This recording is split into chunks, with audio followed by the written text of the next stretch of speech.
Hello, everyone. Welcome to another episode of On the Record with your host, Tone Vase. Haven't brought you guys these episodes in a while. There haven't been crazy important projects to cover and to interview and to dive deep, and that changes today. I would like to welcome actually somebody I've been a big fan of for a long, long time. Let's welcome Kim.com to the show. Hello, Kim. How are you doing over in New Zealand? Hey, very good. Thanks for having me. Excellent. Yeah, no, I am really looking forward to this interview, and I'm sure my audience is well aware of your work. We will do a very brief background, guys, and that's because Ivan on Tech did an amazing interview about 2 weeks ago. Kim and I were supposed to speak a couple of days later. Scheduling didn't work out, so here we are. And just as a brief introduction, Kim, tell our viewers a little bit of something about yourself, and then we will probably get right into your new platform, your new projects, because we have a lot to cover. Yeah, well, I'm Kim.com. I founded Mega Upload and Mega Video and many other mega sites that became quite popular. That was then shut down by the US government. And after that, I started Mega NZ, which is a new cloud sharing platform. And now I'm on my latest project, which is basically a evolution of everything I've done over the last decade, and it's called K.IM, and it's a new way to monetize content on the internet. We are turning every file into a shop. So that is really the promise of K.IM, that you can share and sell your content all over the internet, no matter what sites you want to use, from torrents to file hosting to cloud storage, you name it. Wherever you place your file, you're going to get paid. All right, perfect. That was a nice brief intro. Thank you very much for that. And hey, guys, I just want to point out that I strongly recommend going over to Ivan on Tech's channel. In fact, if you're watching this live and you have not seen the interview that Kim did with Ivan on Tech, that was October 9th, so about 2 weeks ago. If you haven't seen it yet, maybe a good idea to pause this video and check that out first, and then continue watching, because I don't really want to cover the court case with the US government, the whole incident, which I thought was insane. I never understood how the US government could just show up in New Zealand and arrest someone that has never even had a US visa, let alone step foot on US soil. So I thought that was absolutely crazy. I agree. Okay, so let's jump into your crypto history, Kim. And Yeah. when did you first find out about Bitcoin, and what were your first initial thoughts? Well, early on, actually, WikiLeaks was having problems receiving donations. You may remember, Oh, quite of some course. time ago. That's exactly how I found out about it. Yes, so same. We're in the same boat.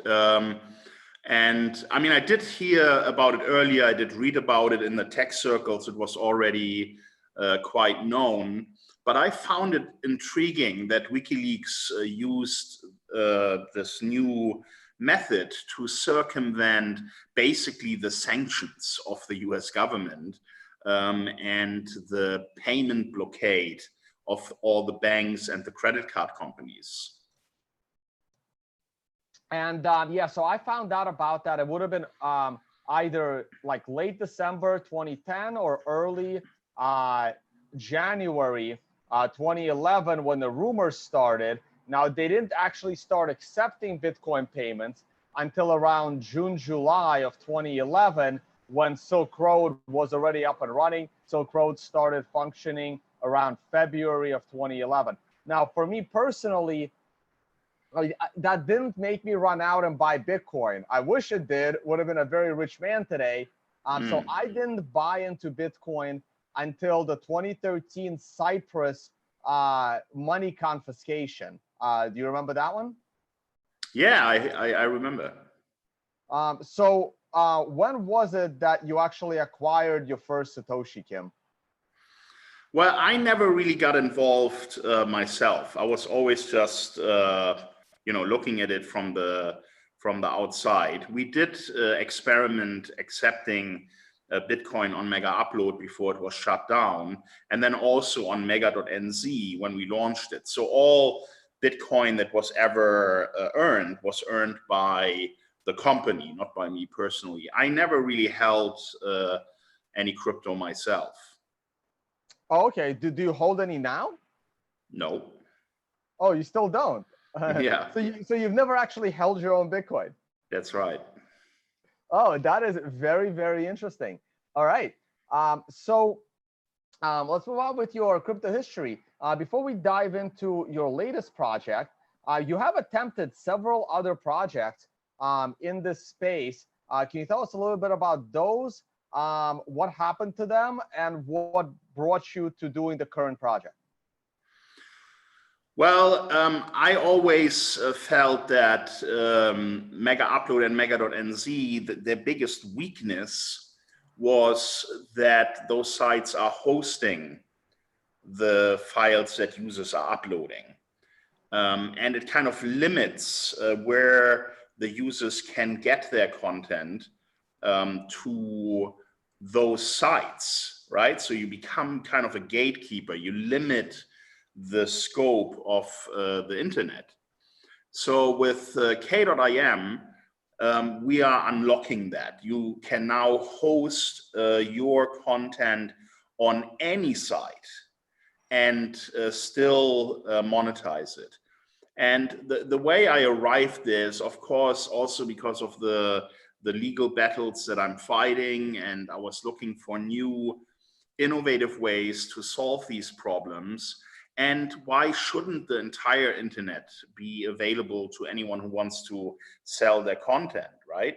You shouldn't be limited to sites that are kind of acting like gatekeepers. And that is the promise of crypto and the internet anyway, freedom. So I wanted to build something that gives users this freedom. Okay, so so we can jump in right into your current project. We're gonna have quite a bit to cover, and I'm gonna go over the screen share here once again. And I did pull up your white paper. I glanced through the white paper. It looked interesting, and also, you know, the usual site that a lot of people might go to, ICO Drops, and it's interesting that on ICO Drops it says token type ERC20, but ERC20 is an Ethereum-based token sale. But you have made it very clear that you are going to use the Liquid platform. So that's right. clearly an error on their side. Yeah. So tell us a little bit more as to why you've chosen the Liquid platform over the Ethereum platform. Well, we believe in fast, real-time transactions. So when I got involved in crypto, one of the things that was, holding us back in our development was, on the one hand, we wanted to focus on Bitcoin, but on the other hand, there were delays in payment processing simply because the Bitcoin blockchain wasn't scalable to manage the load that it would have if it has mass adoption. So we were looking for technologies that allow us to offer real-time transactions to our users, and that's why. Okay, and what are your general thoughts? I mean, I'm sure you have very good developers that advise you to do it. Do you have like general thoughts on the Ethereum platform? You clearly a fan of Bitcoin. I've always been a fan of Bitcoin. The thing that I do like about Ethereum are smart contracts. I think that's something that definitely has a place. And it also allows people to do much more than you can do with Bitcoin. So basically, you can structure your entire contract with other parties around around that. But you know, I mean, Bitcoin has always been my favorite solution. But while we were developing, we were looking at all kinds of different evolutions in the space, because you know there will always be new innovations and new ideas that do make sense, and it would be nice if they arise, that they can then be implemented into what your core favorite crypto is. Okay, well, yeah, just for the record, I have never been a fan of the Ethereum platform, but we're not going to get into why on this show. Yeah. So we're gonna get into the Kim platform next. I have your website pulled up as well, along with the white paper. We'll probably just go through the white paper a little bit, and yeah. So and then we're gonna talk about the token specifically after we go through the platform and its use case. I also want to apologize ahead of time. I am in Singapore and I wanted to do it outside for the background view, but the sun came out, and in case my computer overheats and this gets the stream stops, Kim, you will still be on. So feel free to chat until I go inside and log back in. So just a heads up, but the stream would keep going and you would be able to keep talking. Okay, so let's talk about the Kim platform. Tell us more about it. How it works, what it is. I'll probably scroll through the white paper as you talk about certain parts of it. Okay, I mean, the way it works, we have a double encryption layer, which means when you upload content through K.IM, on the way, the file is going to be encrypted. So us as a service provider, we will never know what the contents of your encrypted file are. And the second encryption layer is the payment layer. So to unlock the content inside the file, you have to successfully process a payment through the encrypted payment layer. And that then opens the file up and you can access the content. The beauty of this is that wherever you put this file on the internet, you get paid. And there is really no other solution like it, because all the logic of the payment and the encryption, everything is embedded within the file itself. So if you imagine, for example, you going to K.IM, you pick a file from your computer, you upload it to our site, it automatically gets encrypted on the fly. And then on K.IM, you can pick from, let's say, a number of 50 host sites. You can pick Dropbox, you can pick even torrents, you can pick a file hosting site. And then whatever sites you pick, that's where we are going to forward your file shop.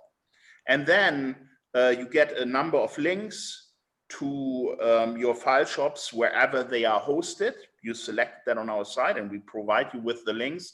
And then it's up to you to promote your file shop. So you can tweet about it, put it on Facebook.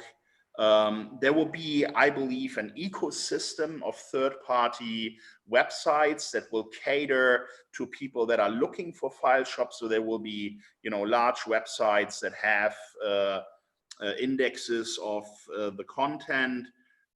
So this way, we really open up the internet, the entire internet, for people to monetize content in a new and secure and fast way that hasn't really existed before.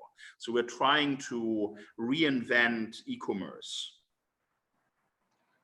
Okay, no, that sounds great. We definitely need more encryption and protection.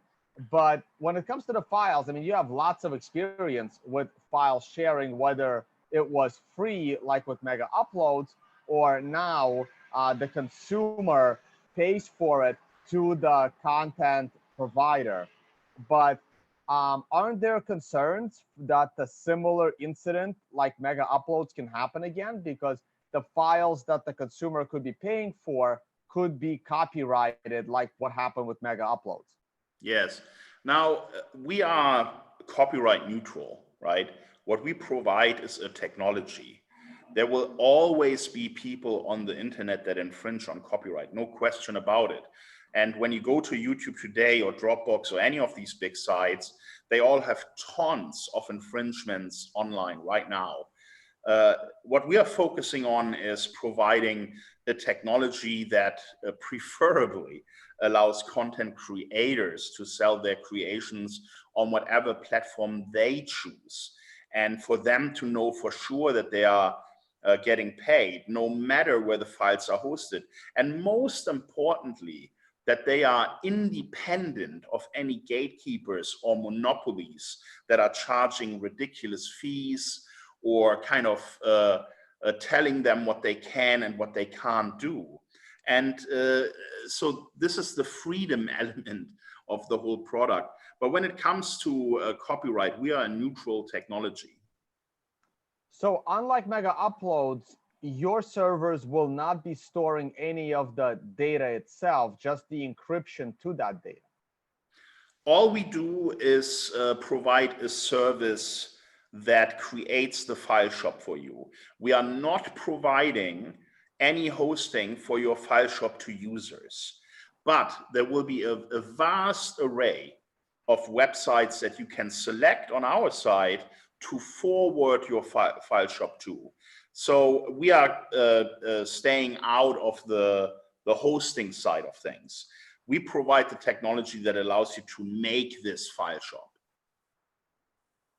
All right, excellent. So now let's dive into what my channel is somewhat known for, is a little bit of skepticism on tokens. And do you call this an ICO or not really?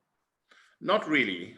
It's not at all any of the traditional offerings. It's basically a development token, and it doesn't even come with a guarantee that you end up with anything. You are basically supporting us. You are saying, I want this product to succeed. That's why I'm joining in, and there may or may not be some coin for you at the end when the product launches. As you know, the market has been changing quite a bit over the years, and there's more and more scrutiny on token offerings and ICOs and similar. So, you know, because of my history and my legal troubles with the US government, I have an armada of talented lawyers that are advising us how best to offer this opportunity. And the best way to do it really is through a development token. And that is what will be offered on Bitfinex. November 6th is the launch. Okay, and so here there's a list on, again, I'm using ICO drops. There's a list of the countries where people are not allowed to purchase this token. It includes the USA and it includes New Zealand, your home country. Yes. So tell us the rationale behind that. Well, we've excluded all of the Five Eyes countries. So the Five Eyes are the 5 countries that the US has a security alliance with, an intelligence alliance, is the UK, Canada, Australia, New Zealand, and of course the USA itself. Over the last years, the US has tried heavily to expand their jurisdiction and make their laws apply to as many other countries as possible. And we call this lawfare. They are trying to expand their jurisdiction into other countries with all kinds of legal tricks. So in order to avoid the US jurisdiction completely, we are not offering anything to US citizens or citizens that are members of Five Eyes countries. Okay, and how are you going to achieve this? So you have to KYC everyone that is going to purchase the initial That's token. exactly right. Yeah, we do KYC. We have very clear terms on that. And that's the only way we can do it. Okay, but you don't consider this to be a security token? No. Okay. It's not a security at all. Quite the opposite. It's us asking you as the Bitcoin community to support us. And once this product goes live, there may or may not be something in exchange for that support, but it's not a promise. And the reason why I'm asking to do it in this way is I want everyone to understand what this product can do for crypto. And that is really my main message today. That's why I'm here and talking to you, because what crypto needs is mass adoption. We need more people using crypto. It's not good enough that at this day and time, only 2% of all internet users have even been exposed to crypto. So in order to break that and to break through and make crypto mainstream, we need a mainstream product. And that is what K.IM is. I don't know if you know this, but my previous websites in total, they had 300 million users combined. So I know how to create solutions for the masses. And I just know in my heart that this new product that I've created is going to provide a real breakthrough for mass adoption in crypto. And that's why I'm asking you and your community to support us and to, make us help Bitcoin in a way that only we can right now with this product. Because if you look around, there just isn't much going on in terms of getting mass appeal for crypto. Yes, there are some niche products here and there, but there's nothing yet that is this breakthrough technology that's going to introduce millions and millions of more people to crypto. And I think K.IM will achieve that. All right. Yeah, we will get into a little bit of that as well. But let's stick with the token a little bit, because my audience does rely on me for these critical questions so that they understand what they could potentially be buying into. So this is so on the platform. We'll get to the utility use case of the token versus Bitcoin. I'm trying to think of the best way to structure it, but in order to pay someone else to access a file, you would be accepting which currencies? People would be able to pay with Bitcoin, with Lightning, or with the KDC token? With everything. So our goal is going to be to support all cryptos. We'll start with the major ones, obviously, and Bitcoin will be the primary use crypto. I'm pretty sure of that. But once the product is live and we have our own coin as well, the way I see it, it's kind of a promotional coin, because when you use KimCoin, you may get some better transaction rates. You may get involved in some promotions with us.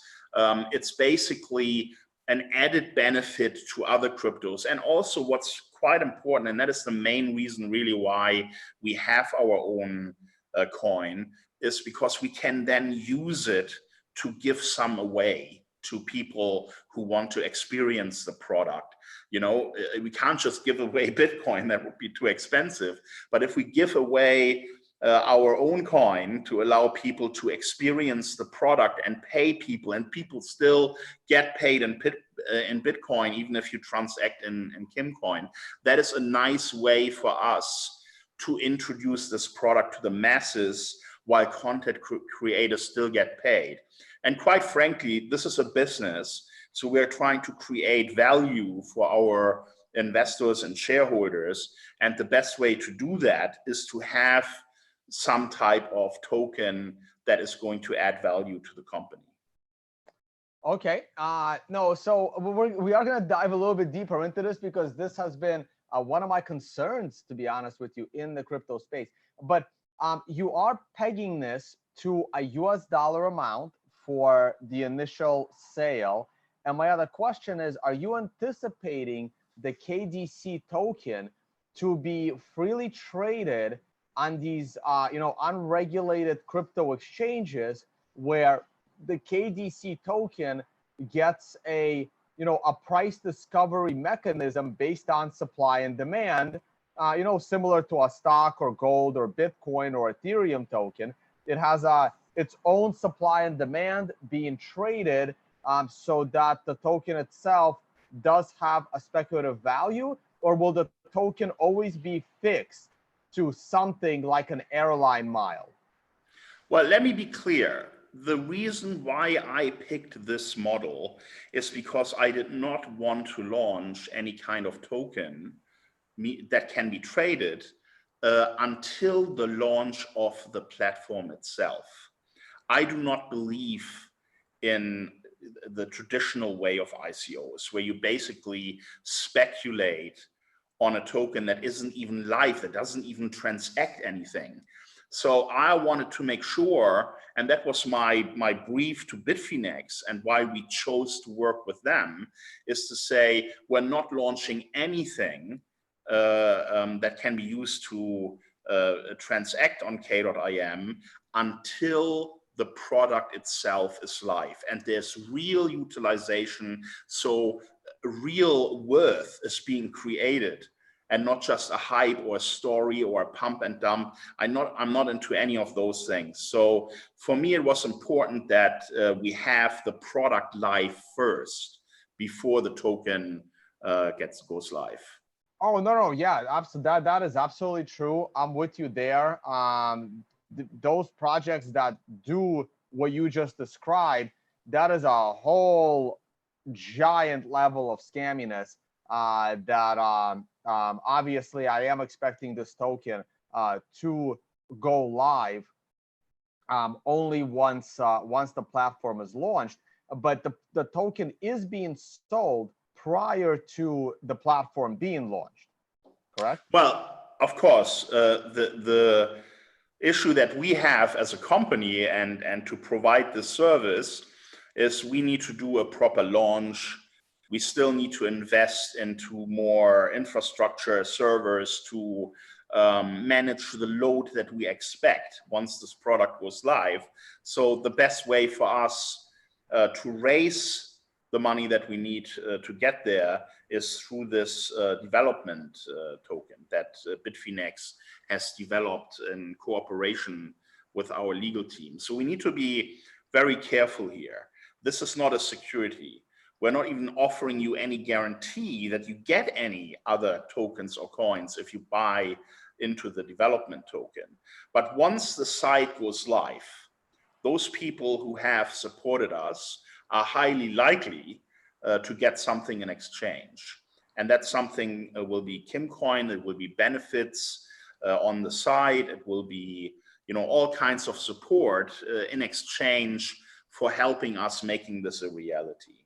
In the last few years, I think a lot of people have been burned by ICOs and by token offerings that were just not resulting in anything. And then if we look at that market now, 95, 99% of all the stuff that came out has crashed. It's not dissimilar to how it was when the internet bubble first came. I don't know if you remember that, when every shit stock would go and be worth $1 billion just based on a business plan. And we see the same thing happening in crypto, but now slowly but surely the market is maturing. People like you are doing a great job educating about potential scams and where to be careful and things like that. And I just didn't want to offer something that is in the line of what people have been burned with, right? So we're trying to be a good corporate citizen and really be respected in the crypto community for the way we are offering our products and how we're launching this with Bitfinex. I'm certainly not into any pump and dumps. We could have launched an ICO in the heat of the ICO market, but we stayed away from that because there was just too much red flag. Yeah, no, Kim, I'm with you, and I'm a big fan. And But I also on this YouTube channel, I also run a law show, and I do try to help people because I had a similar interview with Reggie Middleton of Veritasium about 2 years ago, and I was very concerned that his token, which he said wasn't a security, and I told him that it is, and I told him to be careful and not to do it. Meanwhile, he did it, and recently the SEC completely went after him. I don't know if you paid attention to what happened with Reggie Middleton and Veritasium. Yeah. Well, I mean, that is one of the reasons why we are completely avoiding the US jurisdiction. Because one thing that is going to happen, and that has to be clear to anyone in the crypto space, the US is going to go absolutely hostile against crypto, because they cannot afford to lose their traditional control over the traditional financial system. And that is what Bitcoin is going to do. It's going to liberate the market. It's going to provide freedom of transaction and freedom of your finances. And that is the opposite of what the US government wants. So the more magnetism crypto gets, the more aggressive the US government is going to attempt to shut it all down. And everyone who is in the space needs to be absolutely clear about this. The US does not want Bitcoin to succeed, or any crypto for that matter, because they use the financial system as it is now to apply pressure on other countries. Sanctions wouldn't work if Bitcoin was becoming a mainstream currency, because the US has no power over the transactions. Whereas now with systems like SWIFT and so on, if they apply sanctions, they can just ban entire countries from receiving payments. So you will see a very strong push by the US government against Bitcoin, far stronger than we see right now. And that's why I advise anyone who is playing in this crypto arena to stay out of the US jurisdiction. Yeah, no, and I completely agree with you. I'm not saying the laws are good. I mean, I kind of side with protecting the consumer on a crazy speculation. So I'm not all that I definitely, I'm in between on the security laws, but because of the current security laws, especially in the US and the reach that they have, I do try to, help people avoid a potential disaster. I totally failed with my friend Reggie Middleton, but I did my best. And but the question still is, and my audience does expect an answer. And would this token would the value of the KDC token be market driven? Will the value of one of those tokens will come from supply and demand of on an exchange, whether it's a regulated exchange, unregulated exchange? Obviously not immediately, obviously after the platform launches, but would this token be forever pegged like an airline mile or an Amazon point, or would it be floating like Bitcoin and Ethereum? So once K.IM is live and the platform is transacting, there will of course be a listing of the associated coin, and that can be traded. So the answer is yes, but it's not going to be possible until the product is live. Okay. Nope. So that's similar to Ethereum when they pre-sold their token, and then a year later, when the platform went live, they gave those tokens to the people. Yeah, but it's even more disconnected because we're not making any such promise. We are providing a development token. It's basically a kind of help us, help you offering. You help us build this thing and launch it properly so that we can increase the usage of Bitcoin and therefore its value. Because the more people use Bitcoin in real life meaningful transactions, you know, millions and hopefully billions of transactions one day, the more the value of Bitcoin will increase. That is our proposition. This product has the potential to change the crypto space for everyone. Because as you know, on the internet, content is king, right? Content drives almost all traffic. Most of the online payments have to do with online content. So a solution that really caters to crypto and takes full advantage of that new technology is going to help the rise of crypto. So that is what I'm proposing. That's what I'm asking you to do, is come in and join us on this journey to make crypto a global use case that everyone wants to use. Okay. I can honestly debate you on that. What do you think of before I move on to my next question, actually, no, let's do the next question first. So because there is no regulation in this space, you in your white paper, it says that you have a total supply of, looks like 1 billion coins. Yes. Yeah. You have a total supply of 1 billion coins, but because there's no regulation in the space, and we've seen this before already, I mean, you do have a reputation to protect. So you are, you are someone that wants to protect the reputation. But is there anything that actually is holding you to only having 1 billion coins and not creating more coins? Well, that's our commitment. You know, it's in the white paper.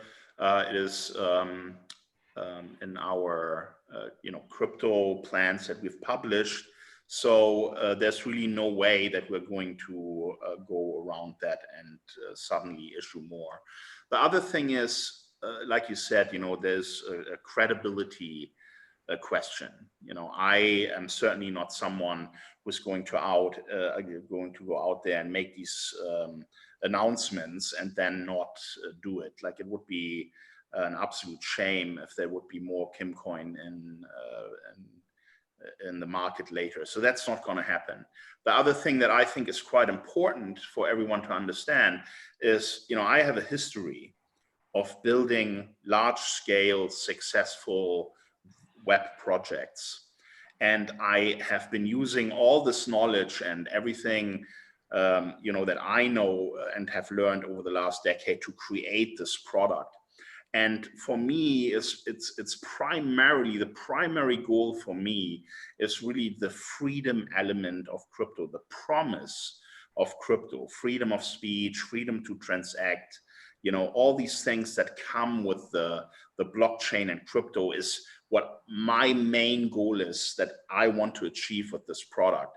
I really want people to experience crypto, get involved in it, make it grow, so that the world can change from the current broken financial system that is going to collapse sooner or later. You cannot endlessly print money and prop up your stock markets with newly printed money and expect that to continue forever. So, you know, we are running out of time with the traditional financial system, and there needs to be something new. And the sooner we get, you know, crypto to a point where, let's say, half of the population is using it, at least, you know, those who are early adopters in crypto, they can then have a chance to get out of the global financial crisis that is going to happen by being divested in crypto, which is then going to take over.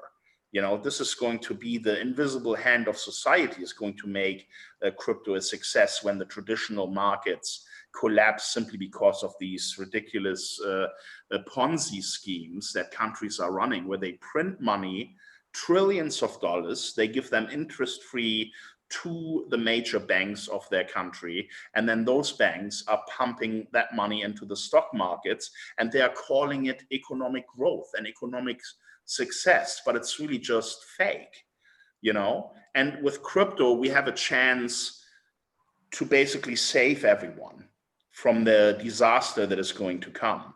So the sooner we have, Bitcoin being mainstream and all other cryptos as well. I'm not just Bitcoin, right? I mean, there may be a new innovation in 2 years from now that does everything 10 times better than what we have today. And then that may become the next big thing.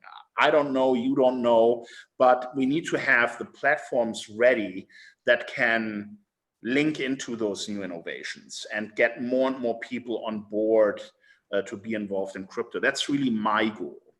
So when I say in the white paper that we are limiting this, it's certainly going to be that way.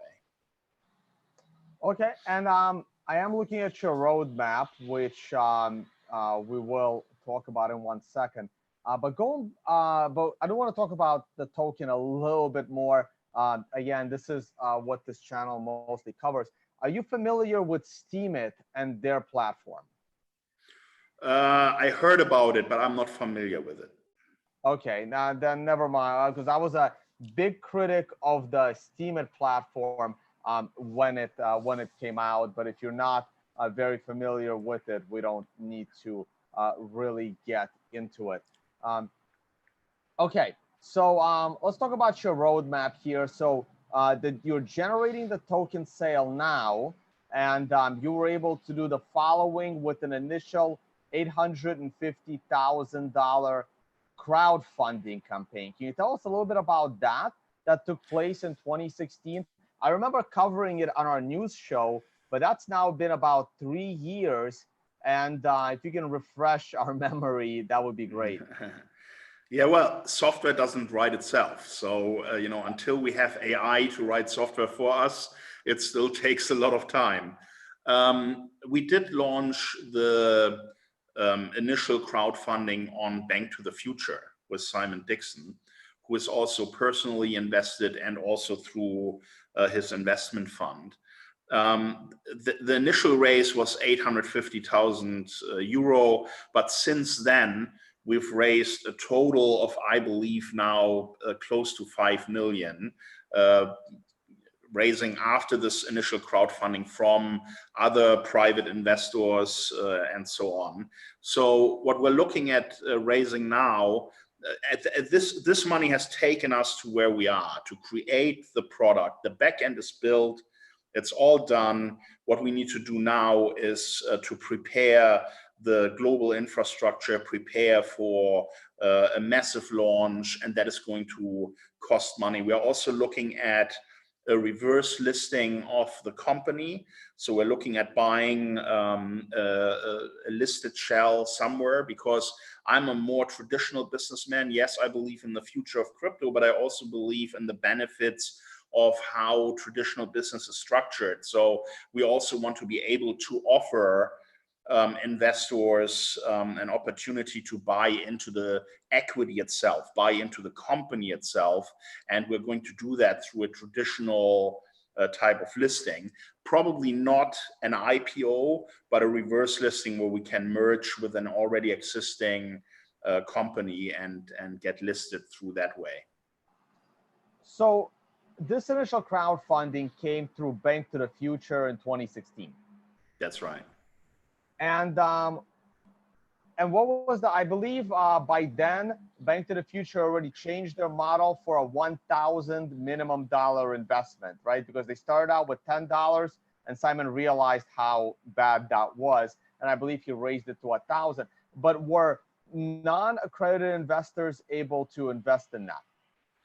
No, there was also a KYC process, and none of the investors are US based. Ah, okay. And what was offered to those initial crowdfunding? And did they get did they get a little piece of the company that gets paid out? Was it more like an Indiegogo campaign, or what? I'm just curious what the expectation was of those that did invest in 2016. I'm not sure anymore what the offer details were, but it was certainly a crowdfunding effort and people wanted us to succeed. At the same time, I believe there was a model for return of investment. I just can't recall right now what exactly the terms were. Okay, but those terms are public somewhere. Yes, they are on the Bank to the Future website. Okay. So for the viewers, please go and check that out, because honestly, I am curious. I should have probably looked into it before the show, and I would have been able to ask more detailed questions. So I mean, the platform sounds pretty straightforward, and I do agree that we need way more encryption and privacy and protection on the internet. My only concern is the use of the token. I understand that you need funding to get this project up and running, but my concern with utility tokens has always been why. I understand airline miles, you know, you get bonuses as a loyal customer of the airline, but those airline miles are pegged, or for example, Grab, or Uber. I'm not sure if Uber does it, but I'm in Asia quite a bit, and Grab gives me, you know, points for every dollar I spend, and then I can like use those points as loyalty points and get free rides and discounts. But they're generally pegged, and that is and this becomes my personal concern with the utility. It's not that I'm against utility tokens. It's just that I personally have a problem with utility tokens that turn users into speculators, because the utility token fluctuates in value, as opposed to accepting currencies that are currently available. Like, I'm a believer that Bitcoin is going to eat everything. You are launching on the Liquid platform, and more projects like yours will launch on the Liquid platform. So it's only a matter of time before the Ethereum platform is totally dead, because no one is launching on it, because it's just not scalable. On top of it, I have multiple videos explaining why and how Ethereum is not scalable. But that's my concern as to why not only use Bitcoin within the platform, or other tokens, as long as they're alive, like Litecoin and Monero, because I think that the free market will kill them, because I don't see them as having a long-term viability use case. And maybe even allow people to use credit cards if they like, if you want to. But if you want to stay away from the traditional finance system, I'm okay with that too. Just use Bitcoin, and do you as the platform take a percentage on that transaction? So I don't know if you do or not. That's also one of my questions. I know I'm kind of rambling here, but do you as a platform? You are rambling a little bit. So sorry to interrupt you here. But, do you take a percentage? Wait. Let me get into it. I have a very specific thing I want to say. The word here is choice. You can choose to use K.IM just with Bitcoin. You don't need to touch our coin at all. But you may find that there are benefits to using our currency, simply because you may get a product a little bit cheaper. You may get a bigger share. You may get promotion. So there's one thing I want to explain to you about Kimcoin, a real use case that is a beautiful example. If you use Kimcoin, for example, in your file shop, you will have an ability to not just get paid, but you can also allow people to promote you as a form of payment. So in the file shop, we'll have a technology where a content owner who's putting a file shop together can ask the people who are accessing that content, instead of making a payment, to promote it with a tweet or promote it with a Facebook link, and that will be the payment. So there are other ways. And by the way, the file shop can also be offered for free. So there is not even a need to have a price point. You can say, hey, I want everyone to access my content for free, and that's good enough for me. Or I want to allow people to access it for free in exchange for some promotion. This is especially beautiful for people that have YouTube channels like you know, or streamers that want to monetize this, but without being, you know, asking for money, because a lot of your users may not be able or willing to pay. So now you have a new way of growing your audience and growing your channel. And to do that, those transactions are going to be based on Kimcoin. So we can give stuff away for free. You understand? So the word here, the magic word is choice. If you don't like that, don't use it. Stick to Bitcoin. That's perfect, you know, but there will be a lot of use cases for our community, for our users, and for the file shop owners to use Kimcoin, to have added benefit that you cannot have from any other crypto. And please don't die on stream right now. That would not be good. Are you okay? Yeah, I took a sip of water. It did go well for me. All right. Hey guys, I am in Singapore. You get to watch the futuristic background. I actually really love it here. Okay. So Kim, I completely understand where you're coming from. I mean, I've been. You always say that. You always, after every sentence I speak, you always say you totally understand, but then you give me another punch. So go ahead. That's what my audience is expecting. And here, all right. Here's once again, and like I know I can have a tone coin and give people a choice. I choose not to for several reasons. We can get into it. We don't have to. But in your, you started off your last answer with calling KDC a currency, and you called it a currency. And to me, that is a little bit troubling, because now it sounds like you're creating currency. And as much as I would love to have competition in currency within the private market and individuals creating currency, I can also see how this can go horribly wrong from too many people creating scams and the government not being very happy about this. Well, I mean, what else would you call it? If you can use it to transact on our platform, obviously it's a currency. You know, I wouldn't be hung up on that one word. And to be fair, if K.IM becomes as big as I believe it will become, why not? You know, maybe Kimcoin will be offering something that will be better than what the competition does. We don't know yet, right? So I think it's fair to call it a currency.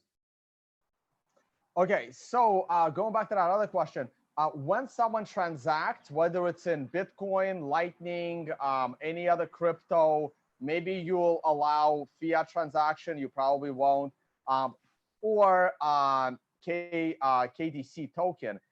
Do you as a platform take a percentage of that transaction, or does 100% go through to the user? I mean, I would take a percentage because you gotta continue to maintain the platform. Yeah, our business model is, of course, that we take a percentage, but it will be lower than anything that is currently out there. So that is a promise that whenever you use K.IM, the fees, our percentage, are going to be way lower than any credit card company or PayPal or whatever other solutions are out there. Okay. Yeah. So this is this is where I would have hoped that the token would only be used to fund the platform, but then the platform would be self-sustaining and revenue generating without the need for another, you know, currency in the middle that has a fluctuating value. Because to me, the world needs another currency the way it needs another language. Well, I get where you're coming from. You know, it's either Bitcoin or nothing. That is your preaching. I get that. But you also need to be realistic. You know, we're living in a world of, you know, thousands of currencies, and the currency is what is going to create the major value for the business. Now, again, the most important word here is choice. If you feel right now Bitcoin is the best choice for you to transact in, well, then you have the freedom to do that. We're not telling you you can't do that and you have to use what we're using, and we'll never do that, okay? But if you feel there is an added benefit in not using Bitcoin, but using what we are providing, because, you know, like I said, different transaction fees, different promotional tools, go ahead. You know, it may still always only remain a niche product, but this is where the business derives, you know, the increase of value. This is the promise to our shareholders and investors, that we are not just a business that relies on charging a minimal fee per transaction, but also the opportunity and the big picture plan that this in the future could become something more. And I don't think there's anything wrong with that. Clearly, people will have the choice what they like to use. Okay, and on that note, we've gone about an hour. Anything else you'd like to say? Floor is yours, Kim. Everyone told me you're tough before I went into this interview, and I agree. But it was fun talking with you and having the opportunity to share, you know, what my thoughts are and what we are trying to do. So thanks for the time and your platform. Yeah, no, I just I wanted to give our audience here like a view as to what the platform is. Obviously, the platform itself is pretty straightforward. It's not going to take a lot of time to figure out whether it's useful for you, not useful for you, useful for the world. And I believe that your effort is great, and I wish you the best of success. But at the same time, there is this token mechanism that some people will buy into, and my viewers depend on me to have a better understanding of that financial side of the mechanism and of the business to make a better informed decision. Yes, I think that's a good idea. Let's look at it a year after the launch, and then tell me how you feel about what we are offering. Excellent. All right, guys. Thank you so much for watching. This was Kim.com. Don't forget to check out Ivan on Tech's interview with Kim.com about his history, about his ongoing battle with the US government, which I hope he wins. That battle should have never taken place. I mean, I picked up a few more details. I mean, I was following the story as it was happening. And the next time I'm in New Zealand, Kim, would love to get together. Yeah, we should hang out. And everyone who's interested after this little chat, you can head to Bitfinex and check out the token sale website. All right, I will add that link to the video description. I have other links Beautiful. in there that you watched me share. And all right, you got to check the list of jurisdictions. So if you're not in that jurisdiction, you will be KYC'd. You won't be able to get in. Kim, I'm still a little bit skeptical, but I wish you the best of luck. Thank you very much. You have a nice day. Bye-bye. Thanks, guys. Thank you for watching.